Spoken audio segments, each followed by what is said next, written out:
Did you get the talk from your parents? Have you had the talk with your kids? Today we're going to talk about the talk on Family Vision.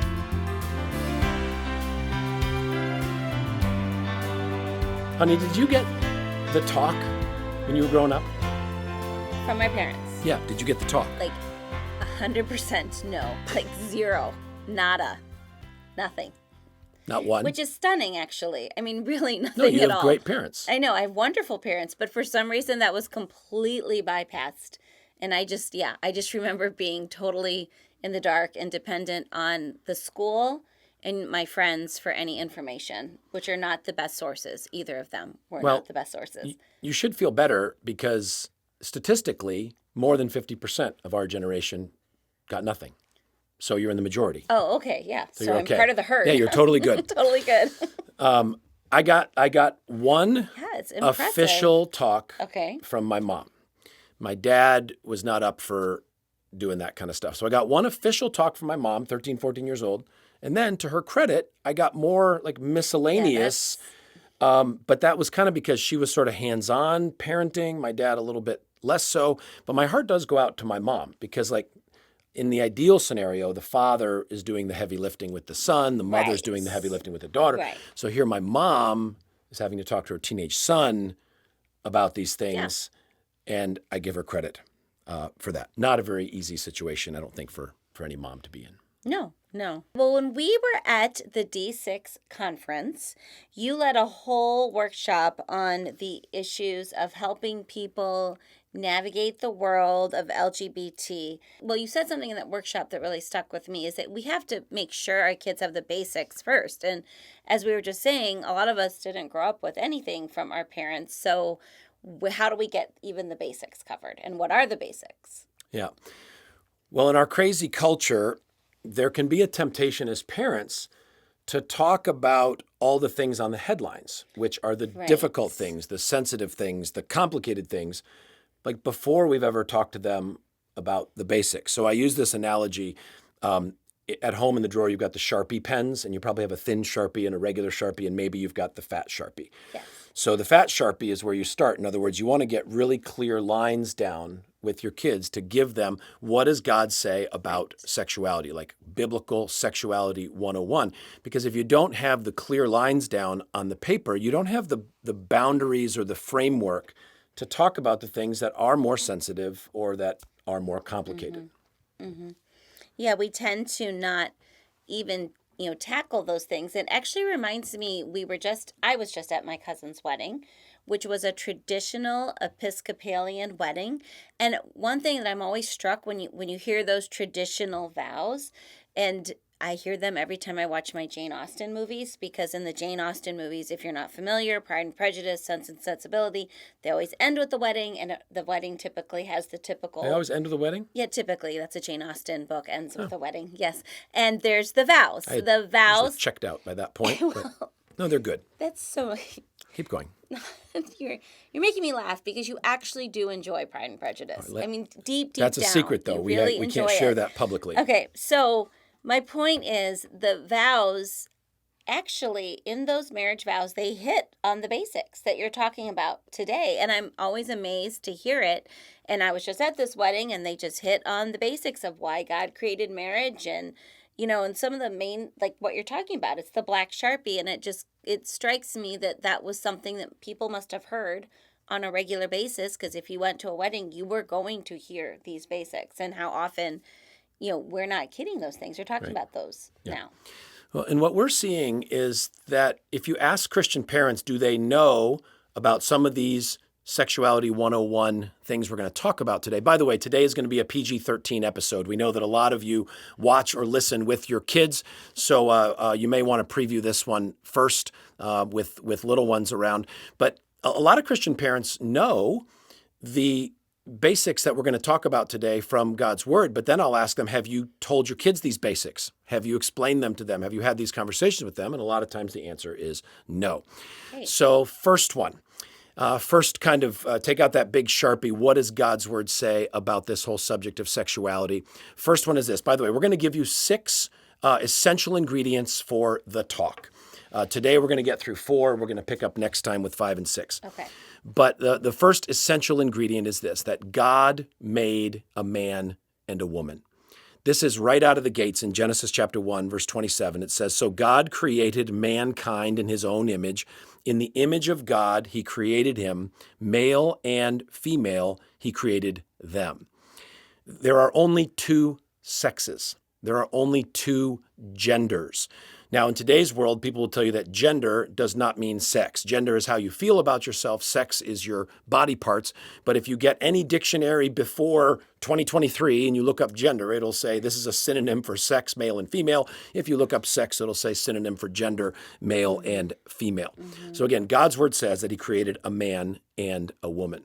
Number 2, we want to teach our kids that sexuality is a gift from God. I think our generation, I don't think got this, but if you talk to Christians in older generations, some of them will say that they got the vibe from the church sometimes growing up that sex was like dirty or bad. Now, granted, that probably came through with a don't have sex before you're married message. But we do want to teach kids that God created male and female and this great gift of sexuality as a beautiful, wonderful, phenomenal thing to be enjoyed in marriage. And that God, he likes this physical world that he created. I think about even in heaven, when we get these brand new bodies, we don't totally know what those new bodies are going to be like, but I'm still going to be male, right? Jesus was risen from the dead. He got a resurrected body and he was still a male. You're still going to be a female. That God, he loves this. He loves male and female, and it's a beautiful gift from him. Right, and it says right in Genesis that is part of his image, that both male and female. And I can remember getting my degree in counseling at Wheaton College, and that was an emphasis that I really did appreciate, that that they would say, we're made in the image of God, male and female. He created them, that there's something not only about male and female, but then also that relationship together that all reflects the image of God. And that is also why marriage is equated, or you can see that metaphor between marriage and Christ and the church. And so all of these things combine together, and that's why it's so important, and why it's so important that we, like you said, know the big boxes, know the big things, and teach them to our children, because they're getting bombarded every day with very distorted messages about all of these things. Absolutely. So number 3, marriage is a covenant relationship between one man and one woman. God teaches this right out of the gates in Genesis chapter 2, where he says, "Therefore a man, singular, will leave his father and his mother, singular, singular, and hold fast to his wife, singular, and they shall become one flesh." Marriage is a covenant relationship between one man and one woman. Something that you will hear in today's world is all of this kind of sexuality that we're talking about today. Well, that's just all Old Testament stuff. And we're New Testament Christians, and we really don't have to pay attention to that. Well, this is exactly what Jesus taught. Some people will say, well, Jesus didn't talk about same-sex relationships or same-sex marriage. He absolutely did. He defines what marriage is. This is Matthew chapter 19. Jesus says, "Haven't you read that at the beginning the Creator made them male and female?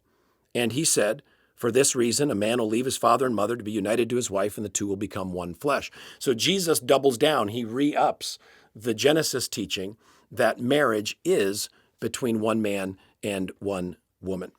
And in relation to what you're saying, when you hear this idea that it's just in the Old Testament, or that we're matured beyond that, and that we're in a new phase, I think you also need to look at 2,000 years of church history and understanding of these things. I mean, the covenant of marriage, I already talked about it, that it's in the traditional vows, and this is how the church has understood it for all of these years. So to now say that us in the, in the 21st century, that we have the new information, or we have the new revelation, is a very arrogant approach to ignore not only the scriptures, but to ignore all of the church fathers and all of the teachings and say, now we get it, now that we are in the 21st century. Yeah.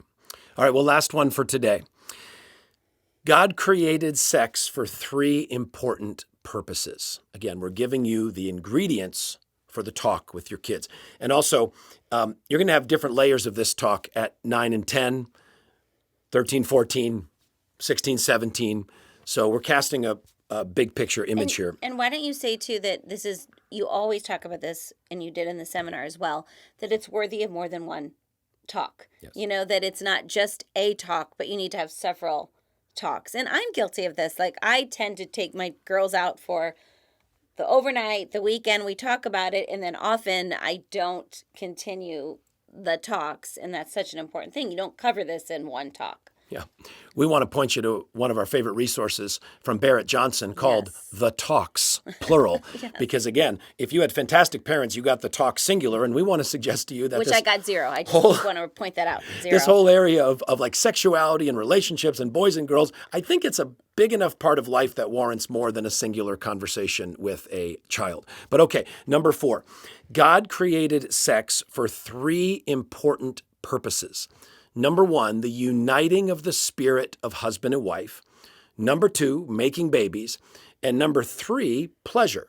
You got that? 3 purposes for sex. Uniting the spirit of husband and wife. Number 2, making babies. Number 3, pleasure. And just to say, that's exactly what is in the marriage vows. That's exactly what I heard at this past marriage ceremony. And it was just so, again, amazing to see that in those traditional vows of the Anglican Church, or probably assuming the Catholic Church as well, they state that very, very clearly. Mm-hmm.